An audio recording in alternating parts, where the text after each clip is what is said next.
지금 대한민국이 생긴 지가 80년이 거의 다 돼가는데 대한민국의 건국 이념 그리고 국가 정체성에 대해서 지금도 사실을 지금 토론을 한다는 것은 조금 좀 아까 그 의원님 말씀대로 조금 좀 말이 안 된다는 생각이 듭니다. 제가 이제 그 가정을 하기를 대한민국 건국 이념 이거는 참 그 세계에서 제일 좋은 나라를 모방해서 만든 겁니다. 그리고 국가 정체성 대한민국이 모든 지표를 봤을 때 이거는 성공한 나라라고 봐야지 실패할 나라라 또는 고쳐야 될 나라가 아니라는 것이 역사적으로 증명이 된 겁니다. 그런데 이것을 뜯어 고쳐야 되겠다는 사람들이 있고 발표 중에 나오겠습니다만은 지금 대한민국은 서로 비교할 상대가 너무나도 뚜렷합니다. 만들 때 완전히 다른 생각을 만든 나라가 하나 더 있기 때문에 남한하고 북한이라는 이 대결 상대가 있고 비교 상대가 있는데 아무리 비교해봐도 상대가 안 되는데 그 상대가 안 되는 쪽의 이념과 정체성을 상대 훨씬 훌륭한 체제의 정체성과 이념으로 바꿔버리겠다고 그러는 이런 세력들하고 지금 싸움하는 중이기 때문에 우리가 건국 80년이 다 돼가는 이 즈음에도 건국 이념과 국가 정체성에 대해서 얘기를 할 수밖에 없구나 하는 그런 생각이 듭니다. 하나 예를 들겠습니다. 미국의 하버드 대학의 데이비드 랜디스라는 교수가 있습니다. 이 사람이 어느 나라는 왜 부자가 되고 어느 나라는 왜 가난한가라는 그 책에서 아주 재미있는 예를 드는데 지구에 살고 있는 사람들을 세 가지로 분류할 수 있다. 첫 번째 분류는 살을 빼기 위해서 돈을 쓰는 인간들, 칼로리 따지면서 밥 먹는 사람들, 밥 있는데 뚱뚱해진다고 밥 안 먹는 족속들, 그게 이제 부류 1입니다. 1부류. 2부류는 살기 위해서 먹을 뿐이다. 나는 지금 살기 위해서 먹는 거야. 라는 부류가 2부류입니다. 그리고 3부류. 다음번 밥이 올지 안 올지 모르는 인간들. 그래서 그 지구의 사람을 이 세 가지 부류로 나눴는데 지금 대한민국하고 북한하고 나라를 각각 건국한 다음에 지금 80년 되다 보니까 한쪽은 분명히 부류 1에 속합니다. 지금 대한민국은 밥이 없어서 안 먹는 게 아니라 살을 빼려고 안 먹는 살을 빼려고 돈을 쓰는 나라가 됐습니다. 그리고 북한은 아무리 봐도 다음번 밥이 올지 안 올지 모르는 사람들이 사는 나라가 됐습니다. 그러니까 북한하고 한국 사람들이 같은 종류의 사람들인데 왜 그렇게 몇십 년 만에 차이가 나는가? 택한 제도의 차이다 이겁니다. 택한 제도에 따라서 그건 밥만 잘 먹는 게 좋은 제도냐라고 말하면은 우리가 더 이상 할 말이 없습니다. 그런 인간들하고는. 그런데 대한민국하고 북한하고 이제는 완전히 1부류, 3부류로 갈라졌는데 그 원인이 건국 이념과 국가 정체성에 있다라고 이제 말씀을 드리고 이 국가 정체성 같은 것은 만들어지는 것이라고 보는 그 학자들이 많은데 그 견해를 따릅니다. 지금 대한민국 국민들은 조선 국민이 아닙니다. 생각하는 사고방식이라든가 행동방식이라든가 인생 철학이 대한제국하고는 완전히 다른 나라입니다. 만들어졌습니다. 이 만들어간 그 세력 그리고 그 잘 만들었기 때문에 지금 성공을 했다라는 그런 가설을 가지고서 말씀을 드리도록 하겠습니다. 주어진 시간이 25분인데 지금 제가 이제 5분을 벌써 썼기 때문에 20분 동안에 그 요약해서 정리를 하도록 하겠습니다. 제가 이제 그 논문을 네 파트로 나눴는데 대한민국의 건국 이념, 그 대한민국의 정체성 그리고 이제 결론 해가지고 맨 앞에 소론입니다. 건국 이념이 명기된 나라가 있고 명기되지 않은 나라가 있습니다. 영국 같은 나라는 그냥 오랫동안 몇백 년 동안 민주국가가 되다 보니까 건국 이념이 먼저 이렇게 문서화되어 있는 게 없어요. 그렇지만은 미국 같은 나라 그리고 이제 혁명을 통해서 만든 중국이라든가 소련이라든가 과거에 미국 같은 나라들이 아주 명기된 그 국가 이념을 가지고 있는데 우리나라도 명기된 국가 이념을 가지고 있는 나라에 속한다라고 생각할 수 있습니다. 그리고 그 국가 이념을 발전시키기 위해서 그 국민을 만들었는데 지금 대한민국 국민들은 그 헌법에 명기된 국가 이념을 그래도 달성하는데 성공하게 된 무엇을 가지고 있습니다. 우리가 미국 그러면 카우보이, 워리어 그런 인식이 있던데 그게 미국의 정체성이죠. 우리나라는 무슨 정체성일까? 이런 말을 한국 학자들 중에 한국의 정체성을 이렇게 깔끔하게 정리해 놓은 사람은 없는데 오늘 제가 그냥 어렴풋이나마 그것이 뭐다 그리고 어떻게 이렇게 됐다는 것을 한번 말씀드려 보도록 하겠습니다. 지금 뭐 방금 말씀드렸듯이 지구 역사에서 60년 만에 국민소득이 400배가 된 나라는 지구 역사에 없습니다. 우리 1960년대 80달러 국민소득이 지금 이제 뭐 3만 5천 불, 3만 6천 불 되니까 400배 잘 사는 나라가 되었는데 단 60년 만에 두 세대 만에 그렇게 된 것이 없기 때문에 결과론적으로 봤을 때 이 건국과 이 체제는 성공한 체제다라고 말씀을 드릴 수 있는 것이죠. 예, 그런데 그 역설, 그 성균관대학교에 그 이영명 교수라는 분인데 저분이 이제 김일성 연구의 그 1세대에 해당되는 사람입니다. 저분이 이제 작고하신 다음에 그 아들들이 책을 이렇게 만들어냈는데 대한민국은 성공한 나라다. 그런데 배불리 먹고 사는 자들이 굶주리는 이웃나라의 정치 사상과 이념에 열광하고 자신의 나라를 굶주리는 나라의 사상과 이념으로 바꿔놓겠다고 팔벗고 나서는 극단적인 모순. 이게 지금 대한민국의 현상입니다. 참 이해가 안 가는 일인데 그런 사람들이 옆에 너무나 많다는 걸 우리는 보고 살고 있죠. 대한민국과 완전히 180도 적대적인 건국 이념을 가지고 설립된 정치체제 북한이 종말을 고하기 직전에 와 있다. 지금 굶고 있습니다. 그리고 지금 북한이 무기 만드는 그 지역이 전부 다 중국과의 국경선 부근인데 이번에 하나님이 다 쓸어버리시더라고요. 홍수로 다 날려버리고 러시아에 무기 만들어서 팔아야 되는데 무기 공장 다 개판되고 그리고 국경을 막던 CCTV 카메라고 뭐고 다 박살나고 그래서 이제 저 끝나가고 있습니다. 저는 지금 이제 앞으로 우리나라에 다가올 하나의 정치적 환경을 우리가 이제 해방 갑자기 된 다음에 건국할 때까지 그 3년을 해방정국이라고 학자들이 얘기를 하는데 이제 통일정국이 곧 다가올 것이다. 북한이 버티지 못하고 우리가 그 버티지 못하는 북한을 접수해서 자유대한민국 통일한국을 건설하는 그 기간 통일정국이 됐을 때 그 통일정국을 가이드할 이념 체계 그리고 통일정국을 끌어갈 국민 정신 이것이 우리나라의 지금 건국정신과 국가 아이덴티티라고 말씀을 드리는 겁니다. 학자들이 많지만은 국가 이념 또는 상상된 공동체, 이미지드 커뮤니티. 지금 대한민국이라는 것은 만들어진 공동체입니다. 조선도 아니고 고려도 아니에요. 자꾸 우리나라 사람들이 조선 따지고 뭐 옛날로 가자 그러는 그 위정척사파들이 많은데 지금 대한민국은 누가 말해도 조선이 끝나갈 때 이렇게 돼서는 나라가 되지 않는다. 개명국가를 만들어야 된다. 그 개명국가 만들려고 다툰 세력들이 있습니다. 김옥균 같은 친일개화파, 이승만 같은 친미개화파 이런 세력들이 새로운 국가를 건설하기 위해서 노력을 했는데 뭐 역사가 지나다 보니까 일제시대를 거치면서 친일개화파는 자동으로 소멸이 됐고 이 친미개화파가 만든 이 대한민국인데 이 나라가 지금 이제 성공하고 있고 그리고 이 새로운 국가를 만든 다음에 새로운 국가의 정신을 창조를 했다. 그래서 지금 대한민국은 그 베네딕트 앤더슨 뭐 아주 유명한 학자죠. 민족주의 공부할 때는 반드시 읽는 책인데 저 사람이 말한 듯이 독특한 그런 국가 정체성을 만든 나라다라고 말씀을 드릴 수가 있습니다. 타고난 것이 아니라 기본적으로 사회적으로 형성된 것이다.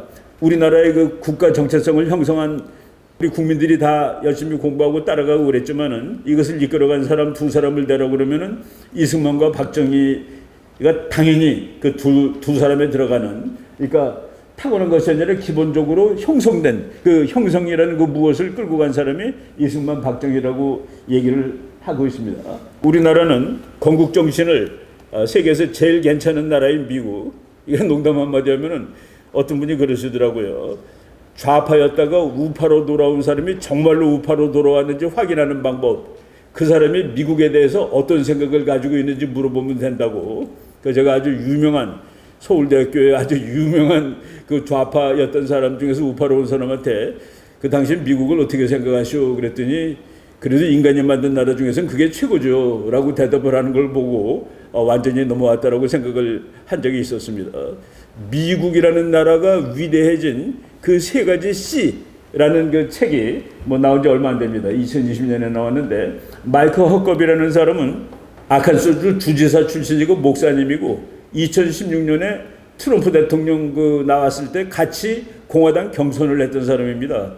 그러면서 이제 경선 과정에서 사퇴하면서 나는 트럼프를 지지하겠다라고 했던 사람이고 목사님이에요. 저분이 미국을 위대하게 만든 세 가지 C라는 책을 썼는데 아하 저것이 미국의 건국 이념이구나라는 그런 생각을 하게 됩니다.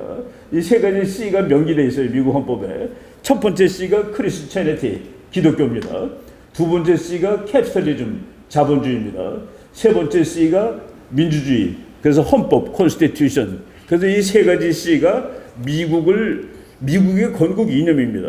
그리고 기독교, 자본주의, 민주주의 여기에 그 기본으로 들어가는 건 당연히 자유죠. 이 개념을 전제로 기본으로 해서 미국이라는 나라가 이제 생겼습니다. 그런데 그 미국이라는 나라를 그 누구보다도 정확히 이해하고 잘 알고 있던 사람이 바로 이 대한민국을 건국한 이승만 박사였다는 그 얘기입니다. 이승만 박사는 뭐 완전히 혁명가죠. 그러니까 이 조선시대 그 왕정 체제를 타파해야 된다고 왕국에서 그래갖고 결국 사형언도까지 받았던 그 자유주의자인데 이 사람이 이제 감옥소에서 기독교를 받아들이고 그리고 자유정신을 받아들이는 겁니다.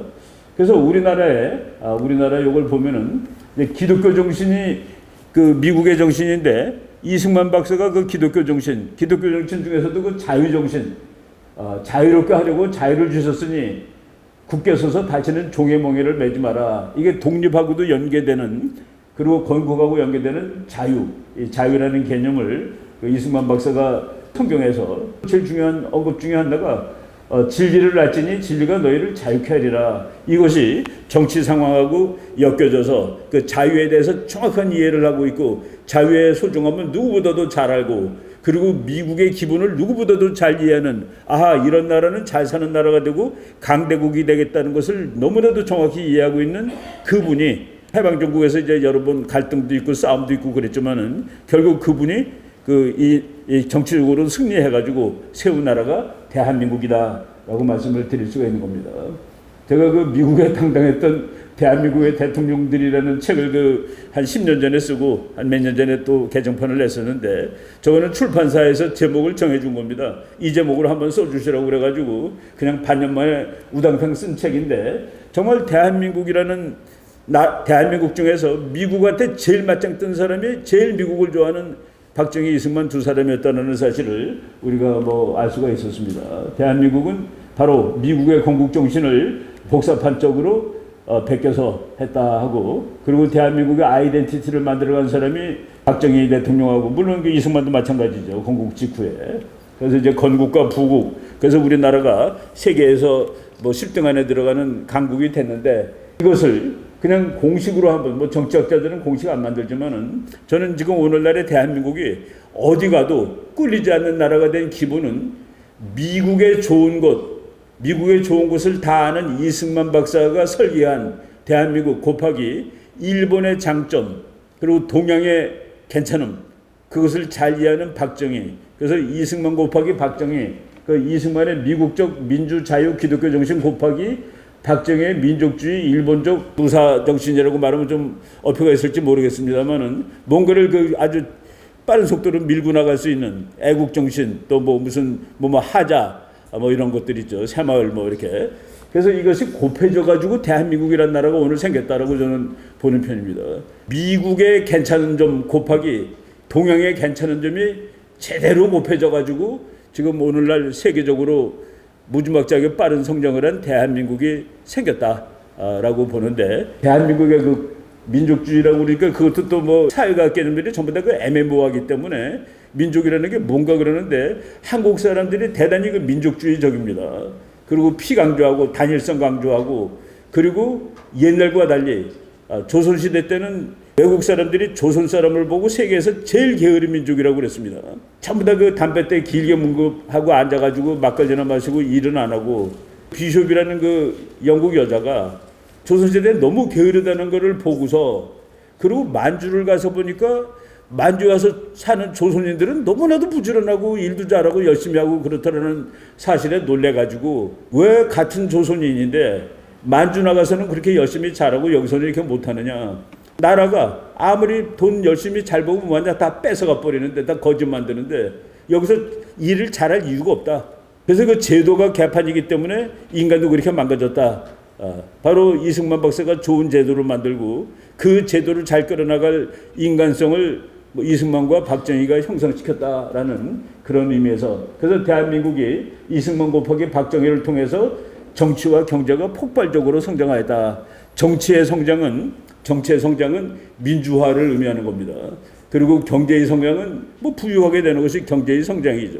그래서 대한민국은 민주화와 경제 발전을 동시에 이룬, 그리고 거기에는 이승만의 건국 설계도 곱하기 박정희의 이 대한민국 국민 만들기라는 과정이 포함되어 있었다라고 이렇게 말씀을 드리겠습니다. 보세요. 지금도 저 그림은 그대로 유효합니다. 1945년 또 48년에 지구를 그림을 그리려면 저런 그림이 됩니다. 저 옛날 빨간색은 공산주의라는 의미도 되고, 지금의 빨간색은 독재체제입니다. 정치와 경제. 그런데 저쪽 끝자락에 조그맣게 남아있는 그 파란색, 우리는 자유민주 체제를 이제 받아들였는데, 저 위에는 자유민주 체제가 아닙니다. 옛날에는 우리가 자유였을 때 저기는 자유가 아니었고 공산주의니까. 지금 이제 공산주의가 몰락한 이 세상에서 우리는 민주인데 저 위에는 민주가 아닙니다. 이 지도가 계속되고 있는데, 요 조그만 파란색이 죽지 않고 살아남은 것이 그 건국 설교도에 포함이 되어 있는 겁니다.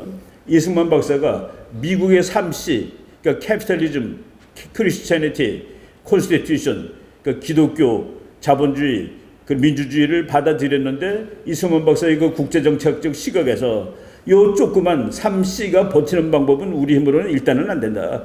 그래서 세계에서 제일 센 힘을 엮어야지. 그래서 이 나라가 살 수 있다.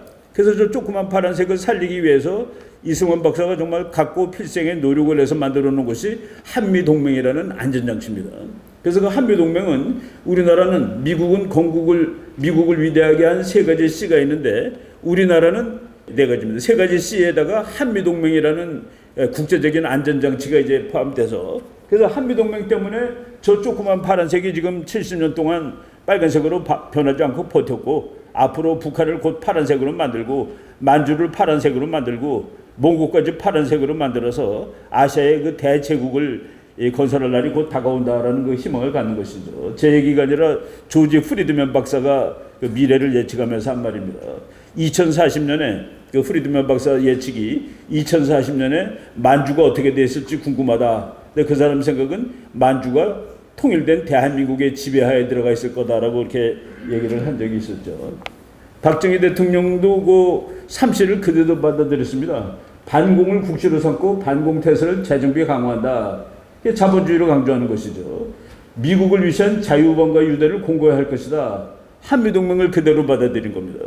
그래서 그 5.16 혁명을 보면은 이승만의 박정희 정신이 뭉개지는 것을 다시 회복한 역사적 의미를 갖는 것이다라는 생각을 저는 하게 됩니다. 그 반공, 미국, 민주. 그 민주는 모든 부패와 구악을 일소하고 청렴한 기풍을 진작하고 민생고를 시급히 해결하고, 그리고 그 6개의 혁명 공약을 보면은 그것이 이승만 대통령의 4대 건국 정신하고 그대로 이어지는 그런 모습을 보인다라는 생각이 이제 들고 있습니다. 우리 대학교 다닐 때 박정희가 좀 너무나 싫어가지고 매일 저는 말이야 독재하려고 국민들을 못 살게 군다. 우리가 자유를 달라고 그러고 또 그럴 때 나중에 이 미국 가서 공부하고 알았습니다. 미국 학자 중에 박정희 대통령이 왜 그랬죠? 여러분들 우리가 조금 더 허리를 조르고 이제 잘 살게 되면은 그때 다 민주주의 하는 겁니다. 우리는 그게 말이 되는 소리냐고 말이야. 그랬는데 미국의 그 정치 발전을 공부하는 아주 유명한 학자가 민주주의가 되려면은 경제가 어느 정도 넘어야지 민주주의가 된다라는 그 이론을 1959년에 미국 정치학회모에 발표를 했는데, 박정희 대통령이 저 논문을 읽지는 않았을 겁니다. 근데 저 사람만큼 세상 발전의 법칙을 이해하고 있었다라는 그런 소리가 되는 것이죠. 지금 우리가 이렇게 민주주의가 되는 것은 저 사람 이론은 그래요. 지금 돈으로 쳐서 국민소득이 10,000불쯤 되면 민주화로 간다. 더 이상 누를 수가 없대요. 우리나라가 언제 민주화가 갔습니까? 6.29 때 민주화가 됐는데 그때 돈으로 5천 한 몇백 불이었는데 그게 지금 돈으로 10,000불 정도 되는 겁니다. 그러니까 저 사람의 이론이 아주 너무나도 그럴듯하게 신통하게 맞는 거예요. 국민소득 10,000불이 되면 민주화로 가게 돼 있다. 지금 중국이 거기에 걸리고 있는 겁니다. 근데 우리나라는 민주화로 가면서도 폭발을 안 했어요. 보통 이제 민주화로 가게 되면 그 폭발을 해갖고 나라가 깨지는데 중국이 민주화로 가게 될 10,000달러에 도달했는데 중국은 잘못하면 폭발할 수 있습니다. 그래서 그 시진핑이 이러지도 저러지도 못하는 것이죠. 근데 저런 고급 이론들, 그리고 사무엘 헌팅턴 같은 사람, 우리 학교 다닐 때 저 사람 너무 미워했습니다. 저 사람은 정치 발전론에서 후진 국가가 제대로 발전하려면 질서가 더 중요하다. 질서.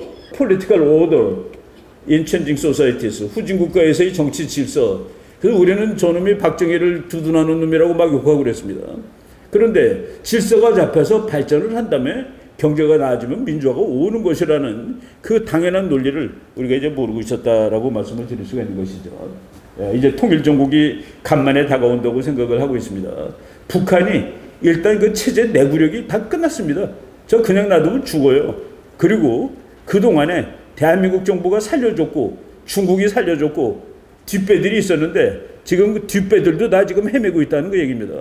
여러분, 러시아가 강대국입니까?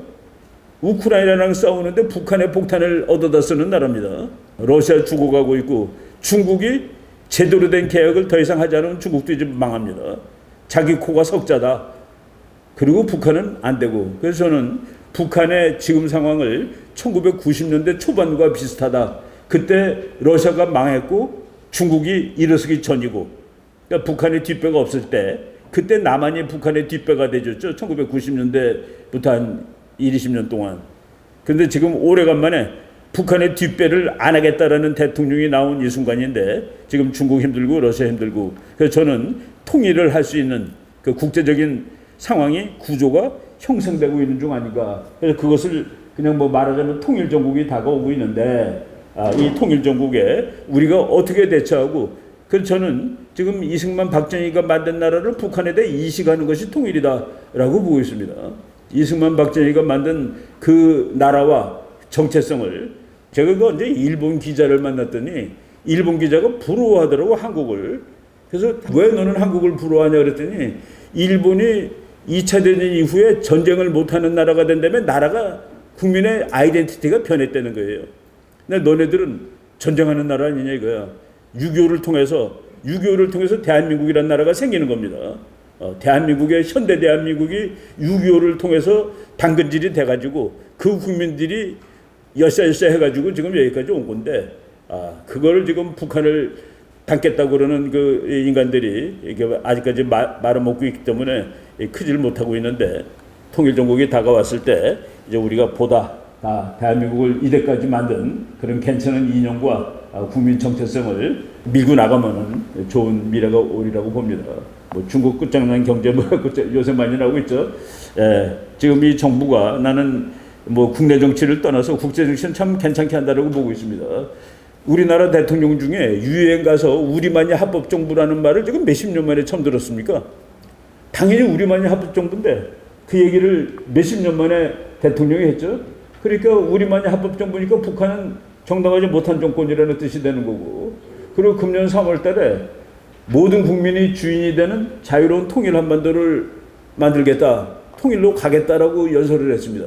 난 우리나라 언론보다는 외국 언론이 더 크게 받아주는 거 보고 놀랐습니다. AP통신에서 윤 대통령이 통일하겠다라고 통일을 불러내었다. 그리고 그 밑에 보면은 한국을 자유롭고 통일된 한반도로 만들겠다고 맹세하였다까지 이렇게 나옵니다. 이번 8월 달에 이제 그것이 완성되는 거죠. 완성되니까 독트린이라는 말이 붙었는데, 바로 이 통일로 가는 독트린에 우리의 건국 이념, 그리고 우리 국민의 아이덴티티, 대한민국 국민들이 그동안에 새로운 국민이 생긴 겁니다. 우리 그 김용삼 기자님이 항상 현대사 강의하면서 강조하는 게 우리가 조선 사람들이 아니에요. 우리가 대한제국이 아닙니다. 대한민국입니다.